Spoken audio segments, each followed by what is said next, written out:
नमस्कार। हरिभूमि टीवी के इस खास प्रोग्राम में एक बार फिर आपका स्वागत है। पूरे देश की निगाहें हरियाणा के विधानसभा चुनाव पर लगी हैं। हर कोई जानना चाहता है कि क्या होने वाला है। मुकाबला आमने सामने का है। भाजपा और कांग्रेस पूरा दम लगाए हुए हैं। वहीं इनेलो बसपा, जजपा व आम आदमी पार्टी ने भी अपनी पूरी ताकत झोंक दी है। लेकिन अभी तक जो हालात हैं उससे यही लग रहा है कि कांग्रेस और भाजपा बिल्कुल आमने सामने हैं और सिरधड़ की बाजी लगी है। चुनाव में होगा क्या, यह सभी की जिज्ञासा है। इसी जिज्ञासा को शांत करने के लिए हमारे साथ हैं प्रदेश के प्रख्यात सेफोलॉजिस्ट या चुनावी गुणाकार कहेंगे जोगेंद्र कथुरिया जी। कथुरिया जी, स्वागत है आपका। धन्यवाद। हम इनसे जानना चाहेंगे कि प्रदेश में क्या होने वाला है, बाजी किसके हाथ लगने वाली है। मैं आपको ये बता दूं, जोगेंद्र कथुरिया लगातार 3 विधानसभा चुनावों से सेफोलॉजी कर रहे हैं। इनका जो आकलन है वो बिल्कुल फिट बैठता है। ये पहले से ही बता देते हैं कि होने वाला क्या है। कथुरिया जी, आपका स्वागत है। मैं आपसे सबसे पहले ये जानना चाहूंगा कि सरसा लोकसभा सीट और हिसार लोकसभा सीट, 2 सीटों की जो विधानसभा सीटें हैं उन पर क्या होने वाला है। अगर हम गणित देखें, हरियाणा में सीधा सीधा गणित है कि हर लोकसभा सीट में 9 विधानसभा सीटें आती हैं। अगर हम लोग सिरसा से शुरू करते हैं तो सिरसा का आपको मिजाज कैसे लगता है? पिछली बार सिरसा की जो शहर की सीट थी वहां कांटे का मुकाबला था। इस बार फिर दोनों धुरंधर आमने सामने हैं, कांडा और सेतिया। तो क्या लग रहा है आपको? देखिए, अभी अभी जो आज से 4 माह पहले लोकसभा के चुनाव हुए थे जी, जब परिणाम आए तो सिरसा की 9 विधानसभाओं में कुमारी शैलजा ने बढ़त बनाई, कांग्रेस पार्टी ने बढ़त बनाई जी। परंतु जो लोकसभा का चुनाव होता है वो विधानसभा से बहुत डिफरेंट होता है। वहां चुनाव सीधा था, भाजपा वर्सेस कांग्रेस, इनेलो कहीं फ्रेम में ही नहीं थी जी। परंतु आज की डेट में जो सिरसा लोकसभा के अंतर्गत 9 विधानसभाएं आती हैं, उनमें 4 विधानसभाओं में तो आईएनएलडी फ्रेम में दिखाई दे रही है जी। 3 में तो आज की डेट में एज पे भी बोल सकते हैं जी। सबसे पहले हम बात करते हैं एलनाबाद की। सबसे बड़ा जो पूरे हरियाणा की निगाह रहेगी, एलनाबाद अभय सिंह चौटाला अपना गढ़ बचाने में कामयाब हो पाते हैं या नहीं हो पाते हैं। यहाँ क्या हुआ, गोपाल कांडा और आईएनएलडी का अलायंस हुआ, हलोपा और आईएनएलडी का। तो दोनों ने ये फैसला लिया कि गोपाल कांडा यहाँ एलनाबाद में मदद करेंगे, क्योंकि पिछली बार गोविंद कांडा को अच्छे खासे 60,000 के करीब वोट मिले उपचुनाव में जी। और उनका प्रभाव माना जाता है। वो लगातार रानिया से चुनाव लड़ रहे थे जी। गोविंद कांडा, वो प्रभाव था जी। तो अब सिरसा में आईएनएलडी ने फैसला लिया कि हम गोपाल कांडा की मदद करेंगे जी। क्या हुआ, जिस दिन नामांकन वापसी का दिन था, बीजेपी के प्रत्याशी रोहतास जांगड़ा ने वहां से नामांकन वापस ले लिया जी। तो वहां एक अलग से रूमर फैला कि भाजपा, हलोपा और आईएनएलडी एक साथ हैं। ये इंटरनल अलायंस है।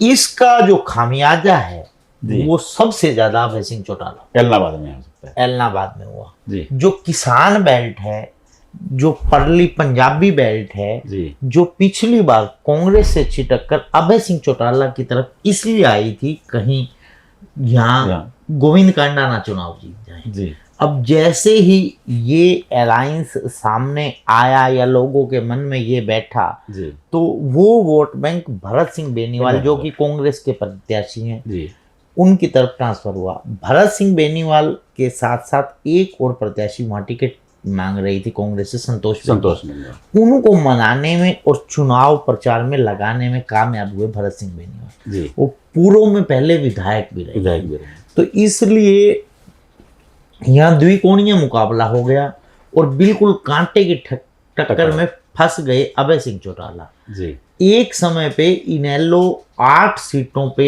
बिल्कुल नेक टू नेक फाइट में दिखाई दे रही थी जी। अब वो फाइट केवल 4 सीटों तक सिमट गई, इसलिए कि अभय सिंह चौटाला अपनी विधानसभा से निकल के बाहर प्रचार ही नहीं कर पाए जी।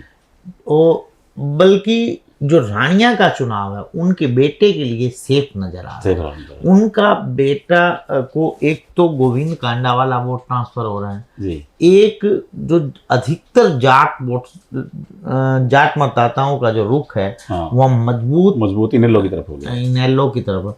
यदि यहाँ कुमारी शैलजा गुट से संदीप नेहरा प्रत्याशी होते तो इस बार स्थिति कुछ और होती, दिक्कत होती। यहाँ पर सर्वमित्र कंबोज जो हमारे साथी पत्रकार हैं जी, उन्हें कांग्रेस ने टिकट थमाई। हम तो वैसे उनके उज्जवल भविष्य की कामना करते, परंतु आज की डेट में वो फंसे हुए हैं जी। मुझे लग रहा है कि यहाँ जो मुकाबला है रणजीत चौटाला और अर्जुन चौटाला के बीच में है।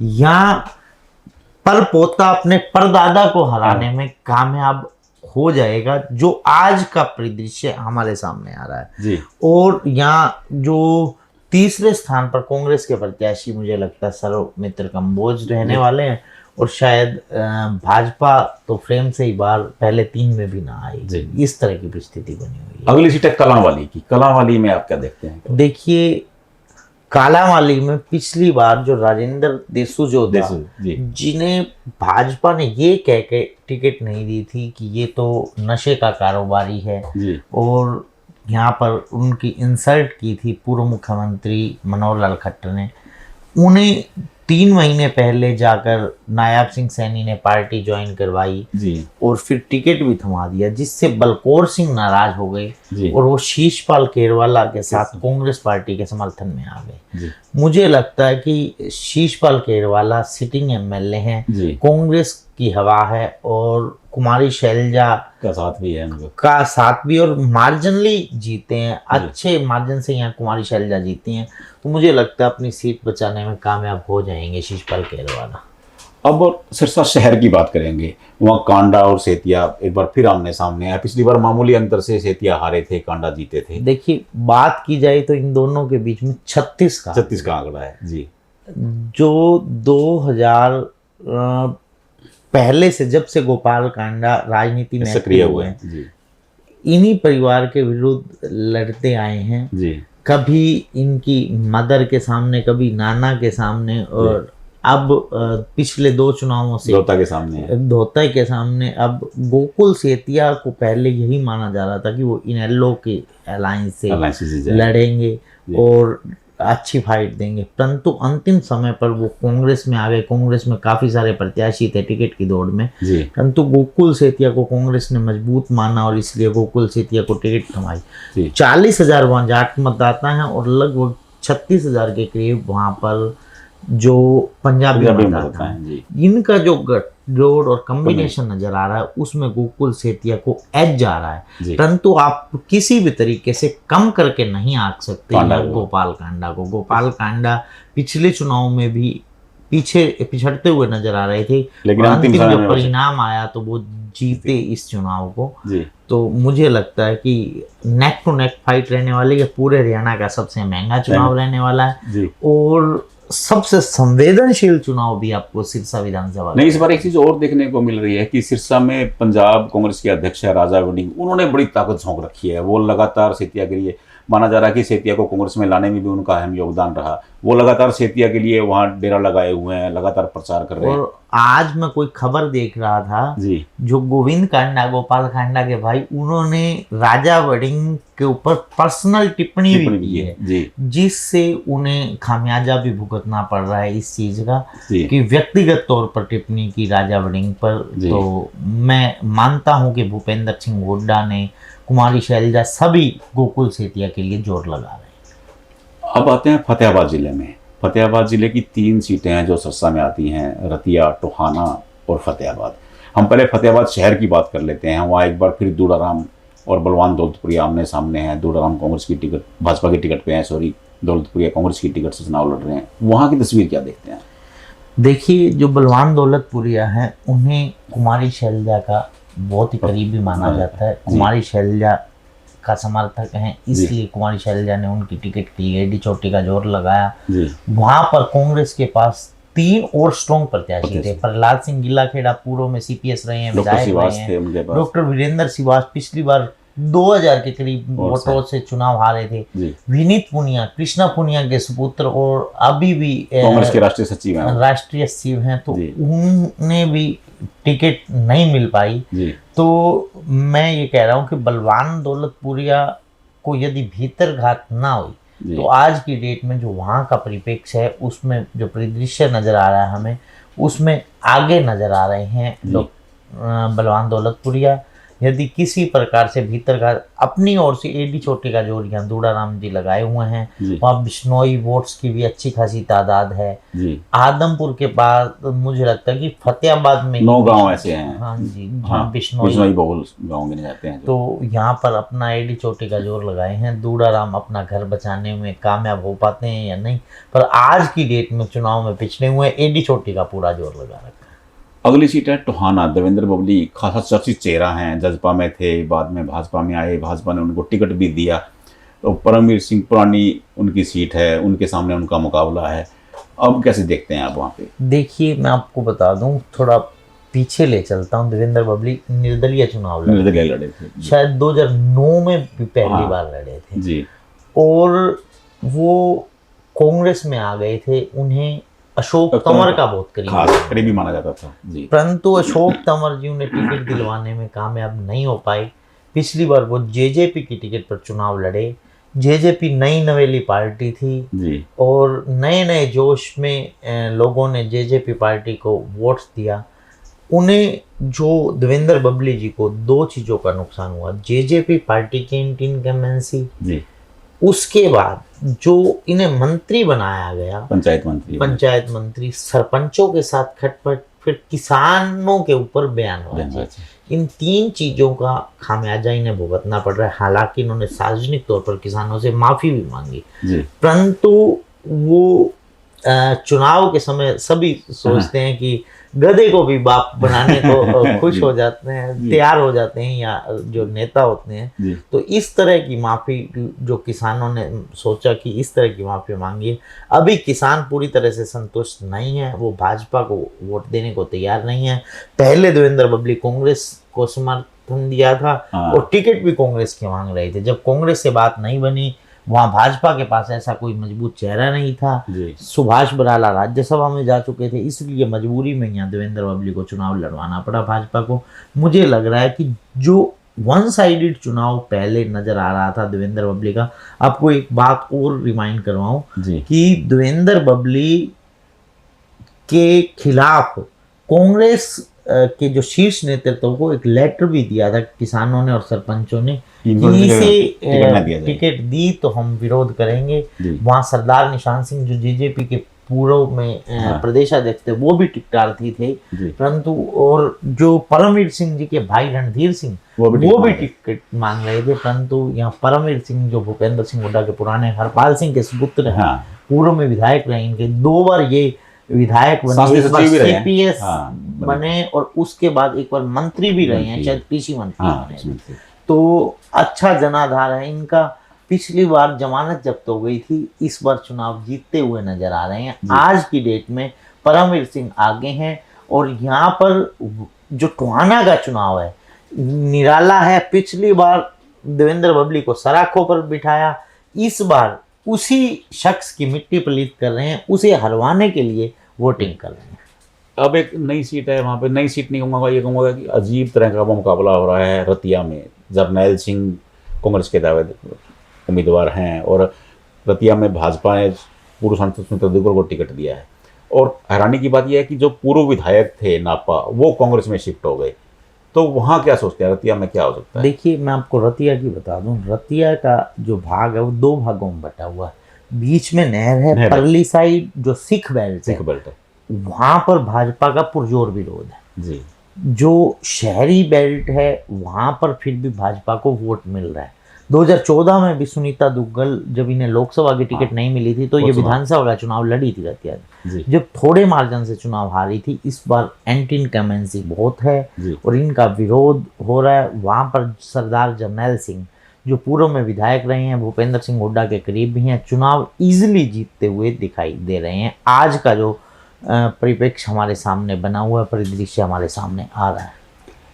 एक सीट है नरवाना। नरवाना बड़ी रोचक सीट है। रणदीप सुरजेवाला के समर्थक हैं, कांग्रेस ने उनको टिकट दिया है। कांग्रेस का टिकट ना मिलने से विद्या रानी इनेलो का टिकट लेने में कामयाब हो गई, वो इनेलो की टिकट से लड़ रहे हैं। भाजपा ने अचानक कृष्णदेव कंबोज को वहां उतारा है, कृष्ण बेदी को अचानक से नरवाना के मैदान में उतार दिया है।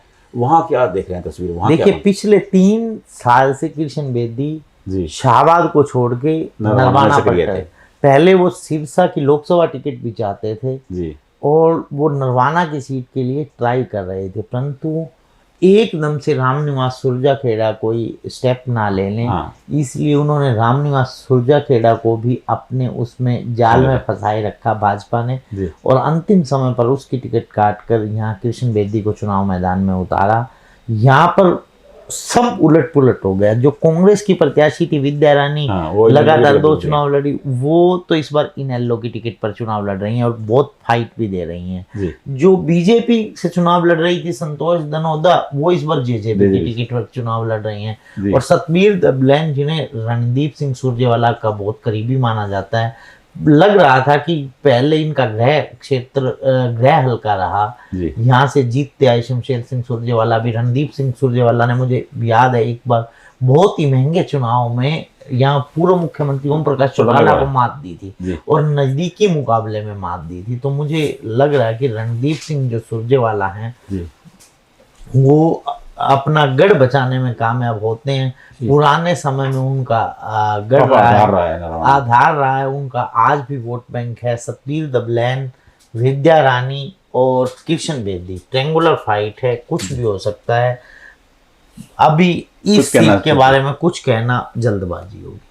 अब आते हैं हिसार लोकसभा की सीटों पर। हिसार में बड़ी चर्चित, हिसार शहरी सीट की चर्चा कर लेते हैं पहले। बड़ा चर्चित इलेक्शन है, कांग्रेस ने राडा को मैदान में उतारा है, पुराने कांग्रेसी हैं। भाजपा ने कमल गुप्ता को ही, डॉक्टर कमल गुप्ता को दोबारा मैदान में उतारा है। लेकिन उन सबसे अजब दो चीज़ें दो हुई हैं वहाँ पे। एक तो सावित्री जिंदल, देश की नंबर 1 धनाढ्य महिला हैं, वो निर्दलीय चुनाव मैदान में आ गई हैं।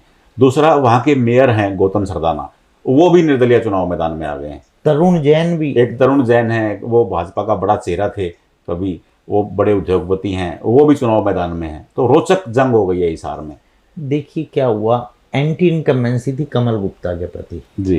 यदि टिकट काट दिया जाता तो बेहतर रहता, परंतु भाजपा या आरएसएस से वो अपनी टिकट मैनेज करने में कामयाब हुए, परंतु चुनाव जीतने की स्थिति में नहीं थे जी।